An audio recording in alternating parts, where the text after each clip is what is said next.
በስመ አብ ወወልድ ወመንፈስ ቅዱስ አሐዱ አምላክ አሜን። እንኳን ለዐቢይ ጾም ሰባተኛ ሳምንት በሰላም አደረሳችሁ አደረሰን። በዛሬው ቪዲዮአችን ስለ ኒቆዲሞስ ሳምንት የምንማማር ይሆናል። እናንተም እስከ ቪዲዮ መጨረሻ ድረስ አብራችሁን ቆዩ። ላይክ፣ ሼር፣ ሰብስክራይብ ማድረግም አትርሱ።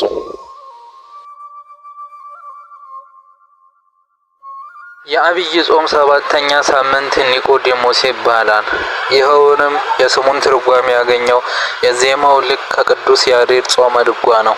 ቅዱስ ያሬድ ለዐቢይ ጾም ኦዶሽ ባዘጋጀው ምስጋና መሰረት ይህች ዕለት ወይም ደግሞ ሳምንቱን በዋነኝነት ስለ ኒቆዲሞስ ታሪክ የሚነበቡ ምንባባትና መስባካት ስለ ጌታ ከሰማይ መውረድ ትምህርቶች በመካተቱ ኒቆዲሞስ ብላ ሰይመዋለች። ይህም ስያሜ የሰጠችውበት ዋና ምክንያት በዚህ ሳምንት ውስጥ በቤተ ክርስቲያን ስርዓት አምልኮ የሚነበበው ምስባክ መዝሙር ከዮሐንስ ወንጌል ምዕራፍ 3 ላይ የተወሰደ በመሆኑ ነው። በተለይ የቅዱስ ያሬድ ዜማ ኒቆዲሞስ ሌሊት ወደ ኢየሱስ መጣ የሚለው ዝማሬ በዚህ ሳምንት ልዩ ቦታ ይሰጧል።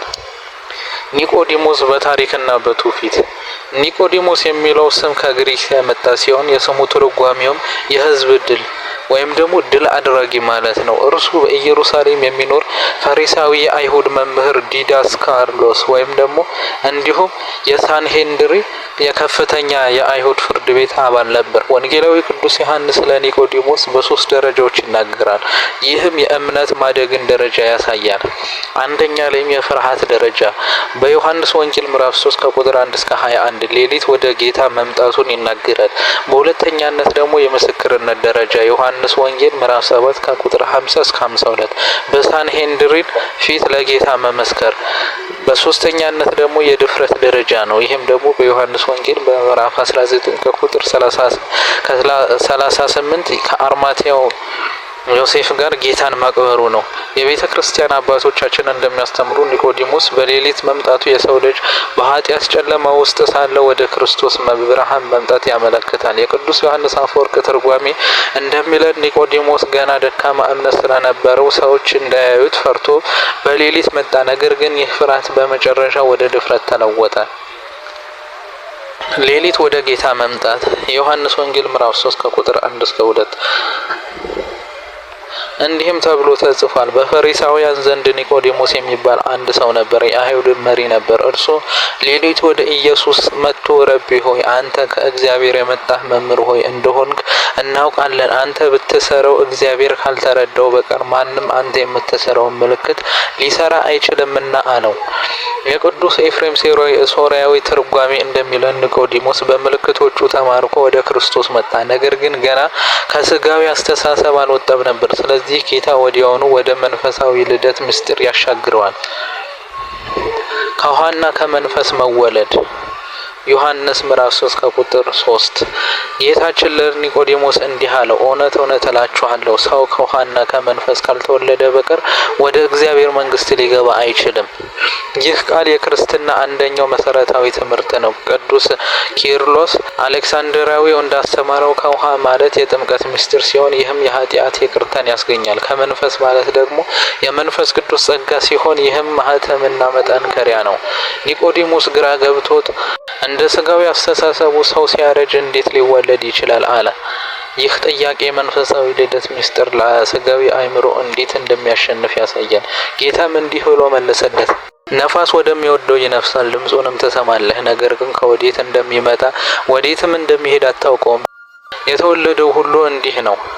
ይህ ምሳሌ የመንፈሳዊ ልደት ምስጢራዊነትን ያሳያል። ቅዱስ አውጉስቲኖስ እንዳለው ነፋስ የማይታይ ቢሆንም ውጤቱ ግልጽ ነው። እንዲሁም ከመንፈስ የተወለደ ሰው ምንም እንኳ ልደቱ ምስጢር ቢሆን ፍሬው በሕይወቱ ይታወቃል። ጌታ ከሰማይ መውረድ ኒቆዲሞስ መልሶ ይህ እንዴት ሊሆን ይችላል አለ። ጌታ ምላሽ ሰጥቶ ስለ ራሱ ታላቅ ምስጢር ገለጠለት። ማንም ወደ ሰማይ ያረገ የለም፣ ከሰማይ የወረደው የሰው ልጅ በቀር እርሱም በሰማይ ነው። ይህ ቃል ስለ ስጋ መወለዱ ምስጢር ያስተምረናል። ቅዱስ አትናቴዎስ ዘአሌክሳንድሪያ እንዳስተማረው ቃል ከሰማይ ወርዶ ስጋን ለበሰ። ይኸውም የሞትን ስልጣን ለማጥፋትና ለሰው ልጆች ዘላለማዊ ሕይወትን ለማምጣት ነው። ይህ ትምህርት በተለይ በዘወረደ ሳምንት 6ኛ ሳምንት ከተማርነው ትምህርት ጋር ተያይዞ ይገኛል። አምላክን ሰው ለማዳን ወደ ሰማይ ወረደ የሚለው ሙሴ እባቡን ከፍ ማድረጉ። ስለ ጌታ መስቀል ሞቱ ቀድሞ ተናገረ። ሙሴ በምድረ በዳ እባቡን ከፍ አድርጎ እንደሰቀለው የሰው ልጅም ከፍ አድርጎ ይሰቀል ዘንድ ያስፈልጋል፣ በእርሱ የሚያምን ሁሉ የዘላለም ሕይወት እንዲኖረው።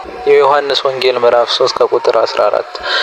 ይህ ማመሳከሪያ ከዘሁልቁ ምዕራፍ 21 የተወሰደ ነው። እስራኤላውያን በምድረ በዳ በእባብ ሲነከሱ እግዚአብሔር ሙሴን የናስ እባብ ከፍ አድርጎ እንዲሰቅል አዘዘው። ወደ እባቡ የሚመለከት ሁሉ ይድን ነበር። ቅዱስ ጎርጎርዮስ ኑሲሳዊ እንዳስተማረው ይህ ምሳሌ የመስቀል ምስጢር ያመለክታል። በእባብ ወይም በዲያብሎስ የተነከሰው ሰው ልጅ ወደ መስቀል ላይ ወደ ተሰቀለው ክርስቶስ በእምነት ሲመለከት ይድናል።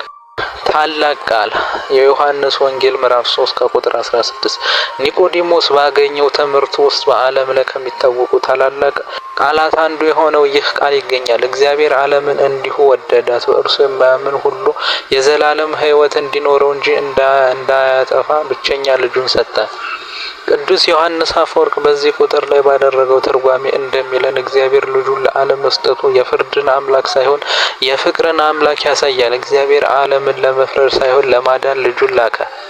ኒቆዲሞስ በሳንሄድሪን ፊት በዮሐንስ ወንጌል ምዕራፍ 7 ላይ አይሁዳውያን ጌታን ለመያዝ ሲሹ ኒቆዲሞስ እንዲህ አላቸው፣ ሰውን ሳይሰማ በፊቱ ምንም እንደሰራ ሳያውቅ ሕጋችን ይፈርድበታልን?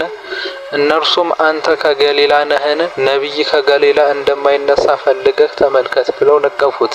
የቅዱስ ዮሐንስ አፈወርቅ ትርጓሜ እንደሚለው ኒቆዲሞስ በዚህ ጊዜ ገና ሙሉ ድፍረት አልነበረውም። ነገር ግን ለጌታ ሲል በሳንሄድሪን ፊት ተናግሯል። ይህ ቀስ በቀስ እያደገ የመጣው እምነቱን ያሳያል። ኒቆዲሞስ ጌታችንን መቅበሩ።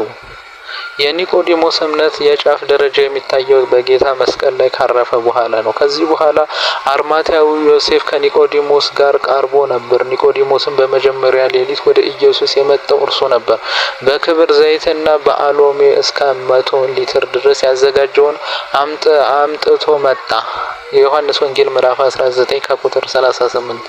100 ሊትር ክብር ዘይትና አሎዌ ማለት በግምት ከ40 ኪሎ ግራም በላይ የሚመዝን ውድ ቅብአት ነው። ይህ የንጉሳዊ ክብር የሚገባ መጠን ነው። ቅዱስ ኤፍሬም ሴውራዊ እንደሚለን ኒቆዲሞስ ከመጀመሪያው ሌሊት ፍርሃት ተነስቶ አሁን በቀን ብርሃን ጌታን እንደ ንጉስ አከበረው። የቅዱስ ያሬድ ጾመ ድጓም በዚህ ሳምንት ሲዘምር እንዲህ ይላል። ኒቆዲሞስ ሌሊት ወደ ኢየሱስ መጣ፣ አሁን ግን በቀን ድፍረት ተገኝቶ ከአርማትያው ዮሴፍ ጋር ጌታን ቀበረ። ታሪካዊ ማስረጃዎችና ትውፊት። ከወንጌል ባሻገር የቤተ ክርስቲያን ትውፊት ስለ ኒቆዲሞስ ተጨማሪ መረጃ ይሰጠናል።